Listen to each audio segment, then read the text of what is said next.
Hi, this is Leanne at Complete Payroll. Welcome to Payroll Country. Today we're going to take a look at how to complete the setup and payroll entries for employees on leave under the Families First Coronavirus Response Act, or FFCRA, in Evolution Payroll. First and foremost, new earning and deduction codes must be set up in your company. If you have not requested setup for FFCRA leave, please contact your dedicated customer service representative to begin that process now. To begin setup in Evolution Payroll, click on the Employees tile on the left and double-click on the desired employee.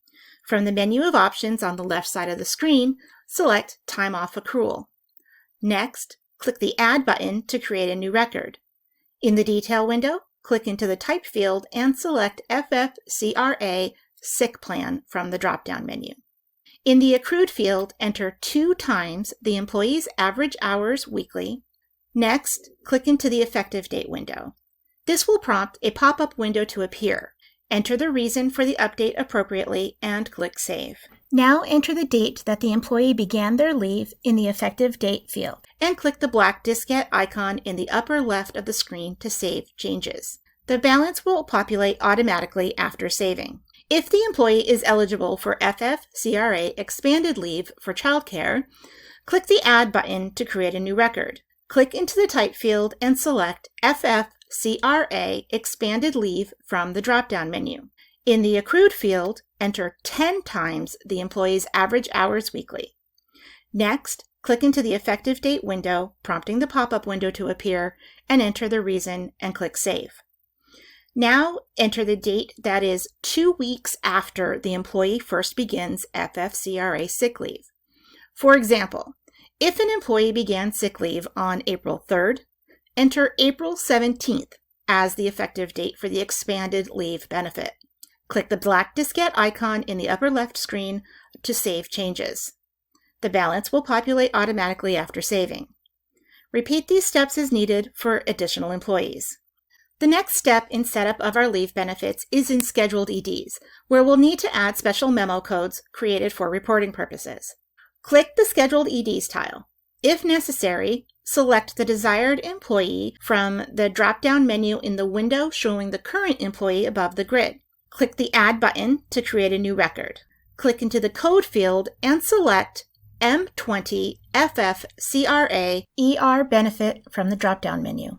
Next, click the Schedule tab and enter the employee's expected date of return from leave in the Ending field. Click the black diskette icon in the upper left of the screen to save changes. An important note here is if the leave is not taken for the anticipated amount of time, this ending date must be adjusted before processing payroll once the employee has returned from leave. One last step for setup is needed if there is an employer health cost for this employee, and the employee does not currently have an active deduction for employer-sponsored healthcare. In this case, click the Add button to create a new record. Click into the Code field and select the appropriate code for your company, possibly EERM or M11. Next, enter the appropriate pay period cost in the Amount field. Click the black diskette icon in the upper left of the screen to save changes. Repeat these steps as needed for additional employees. Now that the leave benefits are set up in Employee Maintenance, we'll take a look at how to enter the appropriate leave hours and earnings in payroll. Click the Payroll tile, and after creating your payroll and batch, add the following codes to your quick entry grid. ES1, Emergency Sick Self, ES2, Emergency Sick Other, and EF1, Emergency FMLA. To add a column for any new code, click the 3 stacked lines in the bottom right corner of the grid.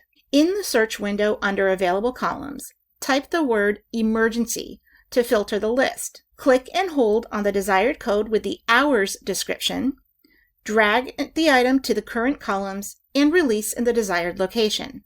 You may add the amount columns at your discretion, but the hours columns are necessary and amounts will auto-calculate.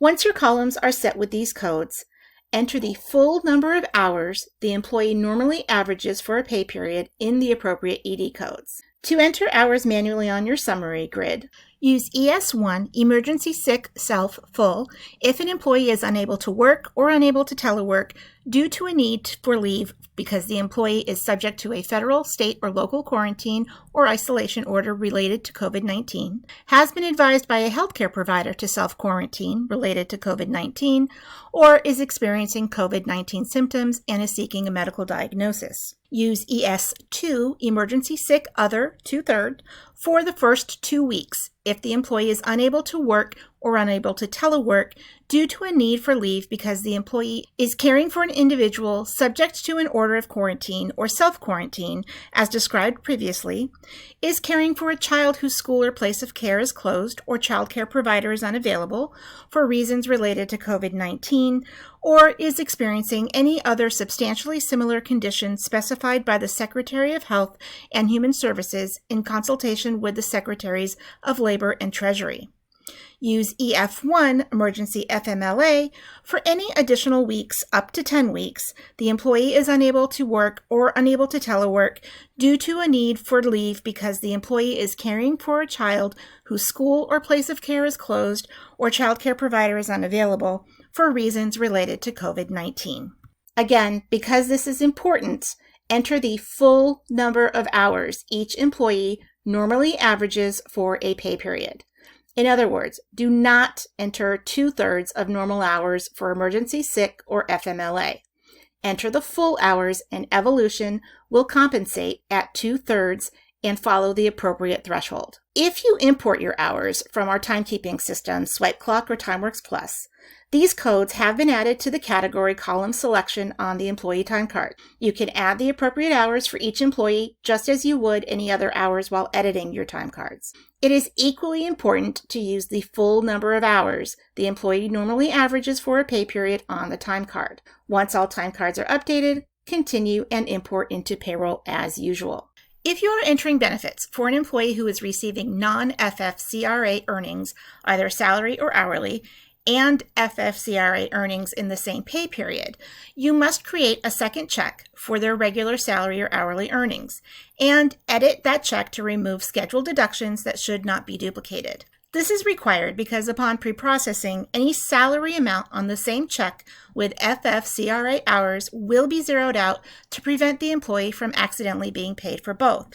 Additionally, taxation of other wages will not calculate appropriately if they are included in the same check with FFCRA wages. For assistance creating this additional check, please reach out to your customer service representative. Once all hours and earnings are entered, continue steps to complete your payroll processing as usual. This concludes our demonstration of how to complete FFCRA leave for an employee in Evolution Payroll. If you have any questions about this process, please reach out to your dedicated customer service representative. We are here to help like always. Thank you for joining me today, and from all of us in Payroll Country, stay safe and be well.